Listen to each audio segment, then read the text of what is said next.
పెందుర్తి మండలం ముదపాకలో భూముల కుంభకోణంపై ప్రజా సంఘాలు పత్రికలు పోరాడుతుంటే వాస్తవాలు రాసిన లీడర్ పత్రికకు ఆర్డీఓ శ్రీలేఖ నోటీసులు ఇవ్వడంపై దుమారం రేగుతుంది. ప్రభుత్వమే పరోక్షంగా దళితులపై చేస్తున్న దాడిని అభివర్ణిస్తూ ప్రజా సంఘాలు జిల్లా కలెక్టరేట్ వద్ద నిరసన తెలిపాయి. వెంటనే ఆర్డీఓ ఇచ్చిన నోటీసులను వెనక్కి తీసుకోవాలని కోరాయి. ఈ మేరకు ఆర్డీఓ శ్రీలేఖను సస్పెండ్ చేసి చర్యలు తీసుకోవాలని జిల్లా కలెక్టర్కు వినతి పత్రం ఇచ్చాయి. వాస్తవాలు రాసే పత్రికలకు నోటీసులు ఇచ్చి బెదిరించే ధోరణి మానుకోవాలని విదేశం ఐక్యవేదిక రాష్ట్ర convener Boosi Venkatarao, POW Lakshmi demand చేశారు.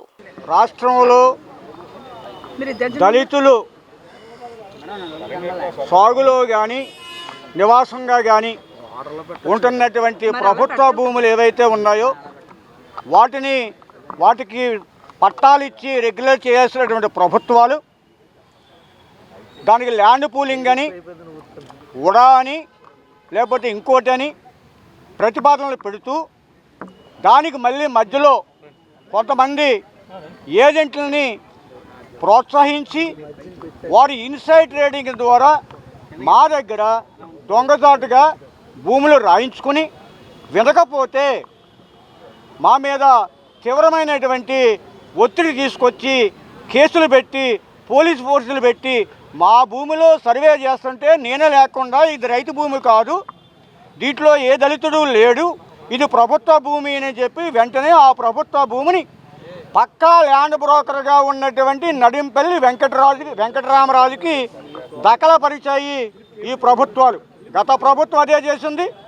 ఈ ప్రభుత్వంలో కూడా విచిత్రం ఏంటంటే 2016లో ఆనాడు మేము ఆ భూముల మీద పోరాటం చేస్తూ ఉంటే తెలుగుదేశం ప్రభుత్వం పనికిమాలిన పని చేస్తుందని చెప్పి విజయసాయిరెడ్డి నా పక్కన నిలబడి ఉపన్యాసం చేసి మళ్ళీ వాళ్ళ ప్రభుత్వం వచ్చిన వెంటనే ఈ వెంకటరామరెడ్డిని భుజం మీద చేసి ఉడా ఆఫీస్కి తీసుకెళ్ళి ఆయన దగ్గరుండి ఈ పనికిమాలిన పని చేయించాడు.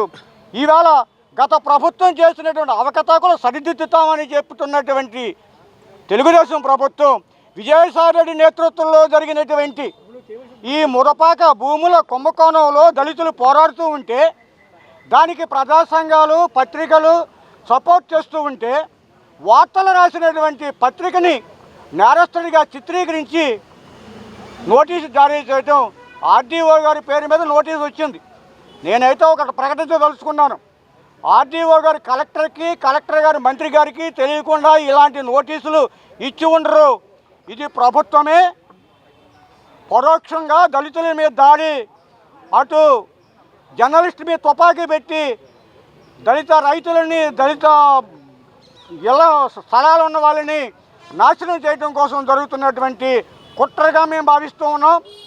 వెంటనే ఆ నోటీసుని ఉపసంహరించుకోవాలని ఇవాళ ప్రజా సంఘాలు, దళిత సంఘాలు, జర్నలిస్టు సంఘాల తరఫున కలెక్టర్ గారికి విజ్ఞప్తి చేయడానికి ఇక్కడికి వచ్చి ఉన్నాం. ఆర్డీఓ శ్రీలేఖ గారు లీడర్ రమణమూర్తి గారికి, పత్రికా సంపాదకులు రమణమూర్తి గారికి మీ అక్రెడిటేషన్ రద్దు చేస్తాను, అదేవిధంగా మీ పత్రికను ఎందుకు ముయ్యకూడదో చెప్పండి అని చెప్పేసి వారెంట్ ఇష్యూ చేశారు. అయితే ఆవిడకున్న అధికారాల గురించి మేము వెళ్ళట్లేదు. ఆవిడ ఐపీసీ ప్రకారం ఇచ్చిందా, సిఆర్పిసి ప్రకారం ఇచ్చిందా, వారెంట్ ఇచ్చారా, నోటీస్ ఇచ్చారా, లేకపోతే అరెస్ట్ అంటారా, 41 సిఆర్పిసి అంటారా, వీటన్నిటి జోలికి మేము వెళ్ళడం లేదు. మేము మాట్లాడుతున్న విషయానికి సంబంధించి ఏ విషయంలో అయితే అవాస్తవాలు రాశారని ఆ పత్రిక మీద వాళ్ళు అభియోగం చేశారో ఆ విషయం ఈ రోజు ఇది కాదు.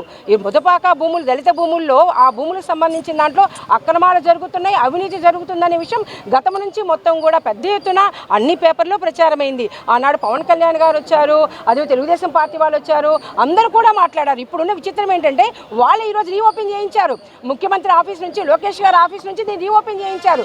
రీఓపెన్ చేయించిన తర్వాత ఆనాడు ఎవరైతే అవినీతికి, అక్రమాలకి వాళ్ళు అడ్డాగా మార్చుకున్న ఎంఆర్ఓ పెందుర్తి తహసీల్దార్ మీద అభియోగాలు ఉంటే ఆయనే మళ్ళీ తిరిగి ఒక ఎంక్వైరీ ఆఫీసర్గా ఆర్డీఓ గారు పంపారు. ఎంక్వైరీ ఆఫీసర్గా ఆర్డీఓ గారు పంపినప్పుడు ఆయన తన మీద ఆయన మళ్ళీ వీళ్ళు తప్పు చేశాను ఆయన ఎందుకు చెప్పుకుంటారు, ఆయన తనకి తానే క్లీన్ చిట్ ఇచ్చుకుంటే ఆ పై అధికారి ఎంఆర్ఓ గారు తప్పు చేశారు, అంత ఇట్లా జరిగిందని చెప్పేసి అక్కడ నుంచి వచ్చిన ఫైల్ని పరిశీలించాల్సిన ఆర్డీఓ గారు ఏమి పరిశీలించకుండా ఆవిడ క్లీన్ చిట్ ఇవ్వడం అనేది ఆ నేరంలో భాగం పంచుకోవటమే అని చెప్పేసి పేపర్లో రావడం అనేది అవాస్తవం. అయితే ఇప్పుడు కలెక్టర్ గారు వీళ్ళందరూ కూడా ముదుపాక భూముల మీద దళిత రైతుల యొక్క భూముల్ని అక్రమంగా లాక్కున్నారు లేదా ల్యాండ్ పూలింగ్తో వాళ్ళు తీసుకున్నారు తీసుకున్నారా లేదా, వాళ్ళందరూ రోడ్డు పడేశారా లేదా, అక్కడ అవినీతి జరిగిందా లేదా, వీటన్నిటి మీద సమగ్రమైన విచారణ జరిగితే ఎవరు తప్పులు రాశారు, ఎవరికి కొమ్ము కాస్తున్నారనే విషయం అర్థమవుతుంది. కాబట్టి వాస్తవ నిజాన్ని నిర్భయంగా చెప్పిన పత్రికల మీద పత్రికా స్వేచ్ఛను, భావప్రకటన స్వేచ్ఛను, వాక్ స్వాతంత్రాన్ని వీటన్నిటిని హరించే విధంగా ఆర్డీఓ గారు లేఖ రాయటం అనేది, వారెంట్ పంపించడం అనేది అన్యాయమైనది. దీని ప్రజా సంఘాలకు మేము తీవ్రంగా ఖండిస్తున్నాం. వెంటనే దాన్ని ఉపసంహరించే కలెక్టర్ గారు దాని మీద చర్య తీసుకోవాలి, అది ఉపసంహరించేట్లు చేయాలని చెప్పేసి మేము డిమాండ్ చేస్తున్నాం. అదే కాక ముద్దపాక భూముల మీద అక్కడ జరిగిన అవినీతి అక్రమాలపైన సమగ్ర విచారణ జరిపించాలని ప్రజా సంఘాలుగా డిమాండ్ చేస్తున్నాం.